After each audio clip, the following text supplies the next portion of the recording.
Today we are concluding our series on Brene Brown's book, her newest book, Atlas of the Heart, which has a subtitle of Mapping Meaningful Connection and the Language of Human Experience. So, if you haven't gotten a chance to check out the first two parts of the series, it's been amazing conversation and insight.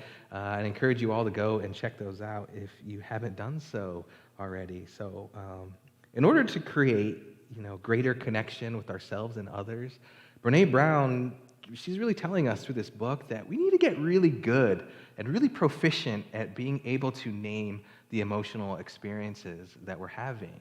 And she says this, and she calls this like skill, emotional granularity. And it's basically just being able to, throughout the emotional experiences we're having, being able just to call them what they are, to be able to navigate them and actually get the lessons they're often trying to bring us and allow connection to even flourish from that ability.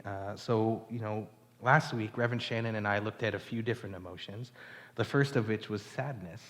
I think I learned a lot about sadness, and one of the main things I can remember from this book and what she said is that we actually need sadness in order to develop any kind of compassion and empathy. And in fact, there's a part of us that yearns for sadness, that yearns to experience the wholeness of our lives and this wholeness of being human. And, experiencing sadness with others actually helps us feel the wholeness of this part of sadness that is a part of all of human life.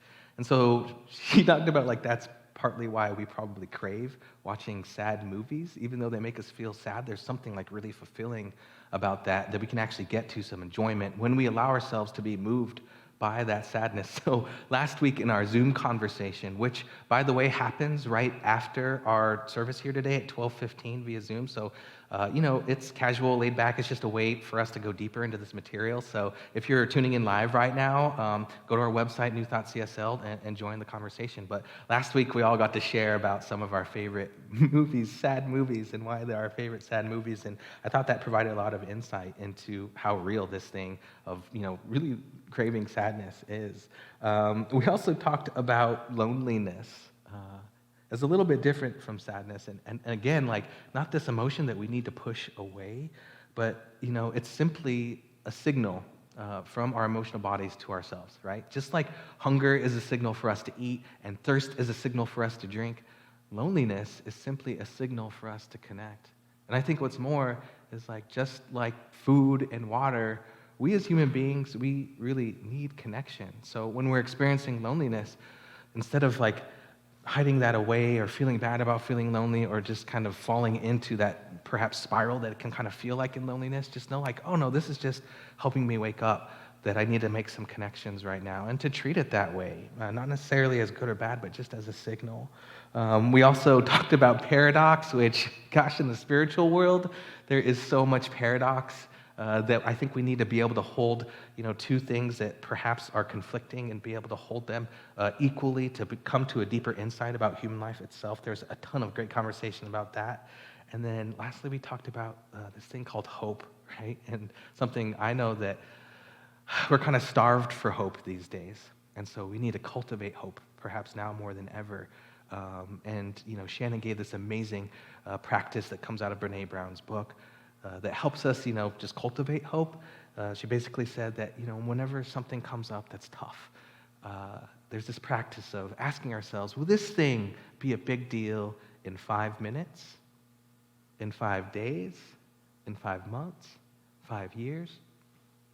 And that can help us just realize that, everything that happens in life, we have this ability to adapt, to become resilient to that, all that arises, especially those things that are super tough. And so I know I'm taking that spiritual practice with me forever, especially when I'm going through transitions that are difficult and challenging. So today we are going to be continuing and concluding our series, and we've asked our ministerial intern, Sarah Forbes, who is also our education director and our youth and family director, to participate in this. So come on up, Sarah. And, as she's making her way up, for those of you who may be tuning in just to the talk, please know that, public safety is one of our high priorities here at the center. And so everybody that's got our masks off, we've been tested, and we tested negative this morning. And we're just paying attention to all of the data as it comes out until we're on the other side of this peak. So please just stay tuned in for how we're going to continue to adapt and when we might be coming back in person. So what's up, Sarah? Hi, Dr. Sando. It's so good to be continuing this conversation with you. Yeah, thanks for having me. We actually, when we first met, we actually found out we have quite a bit random stuff in common. Yep. Maybe you can share some of that. It's crazy. Yeah. So actually, right off the bat, we realized we were both born in 1981. Team 81, and we both turned 40 last year, Yes, which we was did. kind of exciting. And so many things. We both played soccer. Yeah. That was my first love was soccer. Yeah. And how about you? I know for you, soccer was really big. Yeah, soccer was huge for me. I had one of those shirts that said "Soccer is life." The rest is just details. I rocked that throughout my middle school days, especially. Yeah. And so many other things too. I think we both studied religious studies and philosophy, and minored in philosophy. So we have this cool kind of foundation to work from. So I'm super stoked to geek out with you a little bit on this book. Yeah. So Reverend Shannon and I talked about last week, and I think she mentioned in the very first days that when Brene Brown was doing the research for this, she recognized and she realized that only the majority of people that she was interviewing could only name 3 different emotions, and that's happy, sad, and mad. And the thing about it is after reading this book, it's those are the emotions we totally get wrong. We have no idea what they're actually about. And so since we talked about sadness a little bit last week, I thought we could go into those other 2 today, happy and angry. Yeah. So let's start with happiness, because that's a fun place to start. Gosh, we love happiness in this country, especially. It's funny to think about our founding fathers. As Americans, we really love happiness, but when they were creating the Constitution, it's yes, life, check. Liberty, freedom, check. Oh, happiness. We can't forget happiness. That is an inalienable, fundamental right as human beings. We must be happy. So that's, it's definitely something that we value in this country a lot, especially, but it's also, what came out of this book so clearly was that we often get it wrong. And in fact, happiness is very confusing. So, we're trying to strive for happiness, but, all of these researchers, what Brene Brown are saying, there's no actual consensus on what the definition of happiness actually is. So we're all striving for something that we really don't know what the experience of actually is, What they have come to kind of land on is the fact that happiness is kind of just this umbrella term, this kind of ambiguous umbrella term that describes, just an entire realm of positive emotions, right? So I thought it was really helpful because she talked about that, and then she went into some other emotions that help kind of dial in. So I thought we could talk about a couple of those. Yeah. And the first one is contentment. Yeah. Contentment. And, Brene describes contentment as this feeling of completeness or appreciation and enoughness that we experience when our needs are satisfied. And I love how the Dalai Lama talks about contentment, and he kind of describes it, through its opposite in discontent. He says, when you are discontent, you always want more, more, more. Your desire can never be satisfied. But when you practice contentment, you can say to yourself, oh yes, I have everything I need. I can just picture the Dalai Lama saying, oh yes, I have everything I need. So this really struck me because I feel we often focus so much on our desire and what we want, especially in this teaching, right? And so I wonder, right, if we're always focusing on more and more and more, and from a very young age, growing up in a society that really values capitalism, we're meant to feel we don't have enough all the time, Right. and that's just part of how we've been conditioned. And I just wonder, have you experienced this overly focusing on desire, but then just realized it's sort of this covert way of experiencing discontent? Like, have you had that experience? Yeah. Such a great question, because I think that this teaching for a long time was really focused on what we could get, what we could co-create in order to get, like, and it's a form of materialism, right?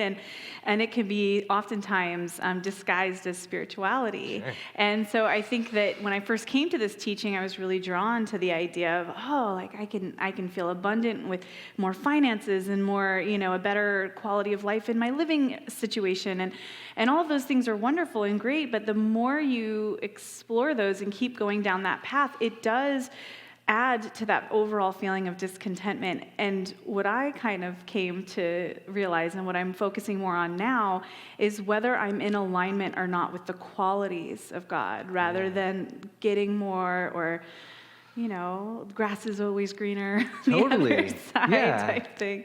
Yeah, I think we naturally kind of are always doing the grass is always greener thing. Mm-hmm. We're always wanting more. There's studies around, like, even when we start making more money, we always are going to spend to our means. Like, we're always going to continue to overspend sometimes, or, and they did studies, like, a certain amount of income, you don't necessarily gain more contentment or happiness or quality of life. Once you reach that, even the more and more you make. And so, I realized that can creep into our spiritual life as well. Mm-hmm. And so I love what you said about focusing more on just like the qualities of being human that are beautiful. I think actually this book has really helped us dial in on those qualities that are really meaningful for us, mm-hmm. and to realize that it's all right here. Like the Dalai Lama said, I already have everything I need, and to come into that realization, and that's a big part of the spiritual path. And then life somehow continues to fold from that place. Yeah. And I wanted to share with you too, I've been closing out my spiritual practice this way lately, and it really it's kind of in regards to what we're talking about right now, and I've been saying thank you so much for all that I have and for all that I don't have, for all that I am and for all that I am not, knowing and trusting that everything is unfolding in divine timing in this moment. No doubt. And so it's really in alignment with what we're talking about right now, just full faith that I don't need more. Yes. Yes. Yeah, and kind of like falling into the I need more can actually create lots of discontent or unhappiness. Absolutely. So I feel that. So another emotion that I thought was really relevant, or was just resonating with me, is this emotion of tranquility, which I don't really use that. I never am like, how are you right now? It's like, I'm tranquil. Like I never say that. But it's I think it's an important one. And even saying like tranquility kind of just puts me more at ease. Like I can just feel the change it has in my body. But tranquility is the way that Brene Brown describes it. It's associated with the absence of demand and pressure. Mm-hmm. So tranquility is basically when you're in a state where you have no demands and no pressure, which, I don't know, kind of feels like hard to come by often, depending on, what our life looks like. But she goes on to say it's this is really important, not just sort of emotionally, but biologically, physiologically. She talked about how tranquil environments provide restoration, but specifically for these elements of our brain that are needed to counter mental fatigue and attention depletion, right? So if we're not able to focus on something, and if we're just feeling really mentally tired, we need these tranquil moments. We need these tranquil spaces. And so she actually outlines 4 essential elements to a tranquil and restorative environment. I think we made a slide for it. But here's the 4. It's a sense of getting away, a feeling of immersion, holding attention without effort, and compatibility with one's preferences, right? This just feels like a vacation. Just no demands, no pressure, sense of getting away, feeling of immersion in a different environment. So, I know that those perfect vacations sometimes are hard to come by. So I wonder and it's no way to live just waiting our whole lives for the next vacation, right? Yeah. So how do we do this in everyday life? How do we actually create tranquil environments, consistently throughout our weeks? Yeah, such a great question. And for me, I'm a mom of 2 toddlers. I'm in school. I work 2 jobs, one here in my private client work, right? So I'm really busy, and it's really easy to wait for the next vacation. And so, I think for me, what I've had to do is make a conscious effort to allow myself time for play, to allow myself time to embrace spontaneity, and also allow myself time to not have an agenda. And it's kind of, we were talking about paradox, right? And it really is a paradox, because you almost, in today's world, at least I know for me, you actually have to carve out time to not have an agenda. You have to plan to not have plans. You have to plan it out. And so there's two things I've been doing. And one is, once a week, I make sure that there's just a day where there's no plans for that day. And it's usually on Saturday for my family, and we just wake up and we just do whatever we feel called to do. And there has been a lot of play on that day, and it's been really restorative. The other thing I've been doing is making sure that once a day during my busy work day, that no matter how much I think I have to do, that I sit down in my meditation chair for at least 10 minutes and tune in to Source, to God, to love. And I do it no matter what. And it's my dog's favorite time of the workday too. She comes right up with me and snuggles with me. It's really been an amazing gift to myself to make sure that I have those times of quote unquote vacation. Yeah, it's hard to build those in, because like even on weekends, like I have plans for my weekends. I'm not a parent yet, but like I want to get all this stuff done on the weekends, because I was able to get it done throughout the week. And I also notice on vacations, it takes me a couple days to get into a mode where I'm not feeling like I have stuff to do. Yeah. Like it's hard for me just to be like, okay. So it takes me like 2 days just to like chill and relax. It's hard for me to get there, because I'm always just kind of going and thinking, and perhaps some of you are also kind of like that. So, like it's so good. It's like just a good reminder, like we have to build this in. Yeah. Rebecca and I, we've been doing this new thing, like we've been doing like from Friday night at sundown to Saturday night at sundown as much as we can, just to like put our phones down. Yeah. And to not have plans. Yeah. Just to have some being time, because scrolling is also, Oh yeah. like that's taking up time. It's bringing up, I don't know, for me, it like brings up comparison a lot and anxiety, and it reminds me of other stuff I have to do, and it's just like, it can seem mindless, but it feels like it takes a lot of my energy and resources. So we realized like we need tranquil environments from our phone, like from this thing that's constantly strapped to us, that I think we go to when we're bored, or when we're feeling whatever, like anxious about just being in the present moment. Right. And so that's been something that I've had to build in. So it's good to like know that there's different aspects of happiness, and that like we can cultivate it in these ways that are actually super simple and super intuitive, actually, but we probably just don't, practice it enough. So I encourage you all, if you haven't picked up the book yet, to pick it up and, really read this section on happiness and get into that emotional granularity of all of these different aspects of happiness, like that fall underneath that umbrella term, and like really challenge yourself to cultivate these more consistently in your life, so you're not just like reacting, that you're actually getting ahead and cultivating these spaces in our life. So okay, so we've covered happiness. Do you want to move on to anger? Anger's so important. Man, anger. I mean, to as a reminder, like it was one of those three emotions that people could recognize. But Brene Brown, she's kind of a minority among the researchers, because she doesn't think that anger is actually a primary emotion. She thinks it's actually a secondary emotion that's pointing to other emotions that are often underneath it. And that anger is masking.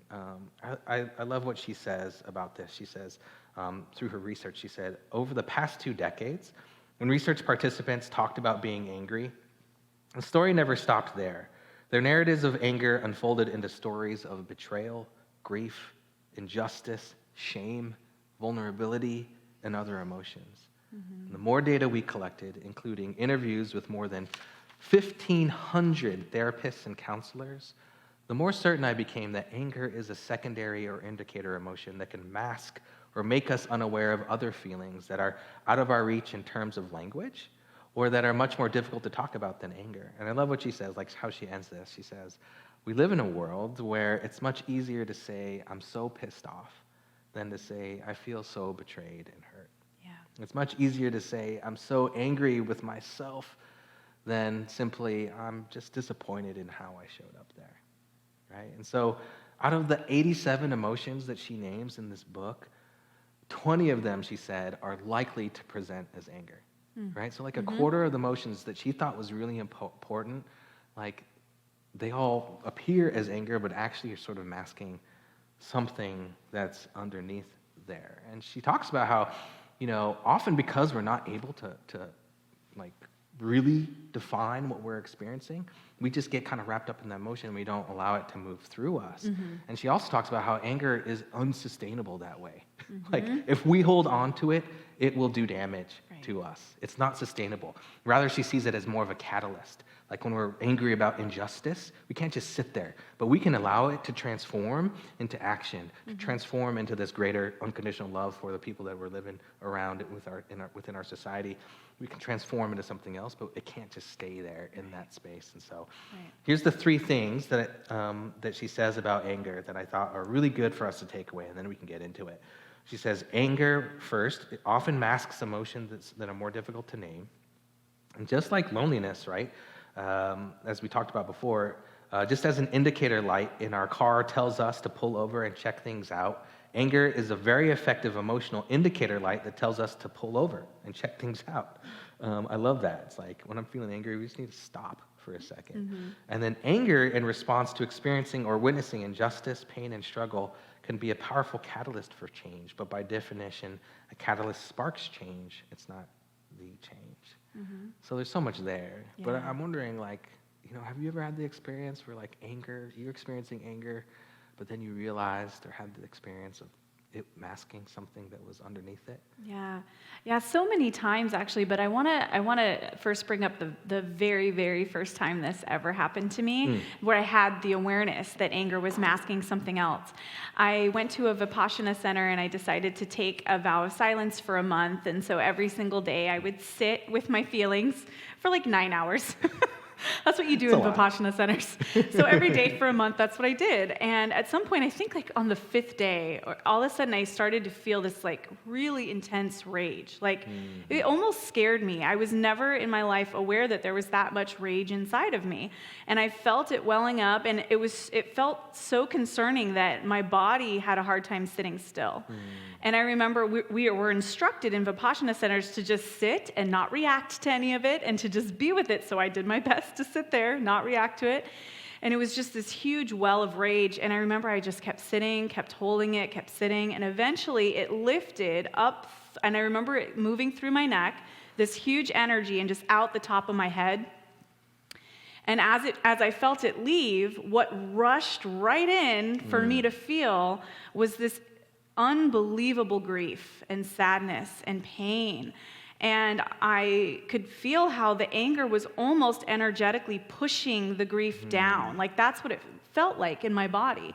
And then I had this beautiful opportunity to be present to and sit with my pain and my grief, what was truly underneath the anger. And then after that kind of went up and through out the top of my head, I was left in peace, this utter peace. So that's the very first time I remember having that experience. I don't know if there's a better kind of illustration for that. Yeah, I know that, I recently had an experience where I was experiencing a ton of anger towards this person that's very close in my life, and I actually, expressed that anger, and then right after I was done, it was very similar. Like, I just started, crying. Because I realized that underneath that anger and the source of all that anger was this deep sense of sadness and hurt that I hadn't really allowed myself to express or even realize that was going on. Anger was just clouding up all of that hurt, and I couldn't actually get to that and then allow that to move until I expressed the anger, which probably isn't the best way to go about it, y'all. Sitting by yourself in a Vipassana retreat probably is a little less harm that can be done in the world. But I realized, so it's kind of like a good indicator, right? When we're experiencing anger, to just hit the brakes, pull over for a second, see what's underneath it. So what else? I mean, I would love to be able to go to a meditation retreat. I'm sure a lot of us would love to go on a month-long meditation retreat, maybe, and sit for 9 hours with our feelings every day for, for a month. But It's like, tough. but like, I actually don't recommend it. unless you're ready. I mean, Right. I do. It's beautiful. It I've is. done a 10-day, and it's absolutely transformational. I had very similar experiences, but like, what else can we do? Like, is there a spiritual practice that we can do in the moment that you've experienced that can help sort of facilitate when anger is coming up for us? Yeah, such a great question. So, as I said before, I'm a mom of 2 toddlers, and so what I will say is the anger comes up quite frequently in my Good at house. it. My buttons are being pushed quite frequently. And what I've noticed is that if I am with the anger long enough, sadness usually comes in too afterwards. But what I've been doing lately, and also, kind of what I've been instructing clients to do too, is that when the indicator comes up, I usually put my hand over my heart. And sometimes I even like rock a little bit and soothe myself a little bit, and I just notice I'm angry, and I just give myself a space to be angry. This can just take 30 seconds. It really doesn't need to take that long. And I think shedding the light on the anger and just acknowledging it for a moment and engaging in some sort of like bodily soothing for just a moment actually helps shift the anger. It doesn't have to take very long, and usually when I do that, what I find is that for me, sadness usually comes in immediately after. And I know there's a range of things that can come in, but that's a lot of times what I feel. Yeah, I think sometimes overwhelm comes Oh, up for me right totally. afterwards too. It's just like I have a short fuse because like I don't have as many resources because I'm just overwhelmed. Yeah. And I didn't realize that's what was actually going on underneath the anger. It's like I just don't have any more. I just can't. Yeah. Right? Yeah. And then acknowledging the overwhelm then, can help me, realize, I need to create a tranquil environment maybe and help to get recharged. So I love that. Yeah, Sarah is teaching to our practitioners a master practitioner class about trauma-informed care.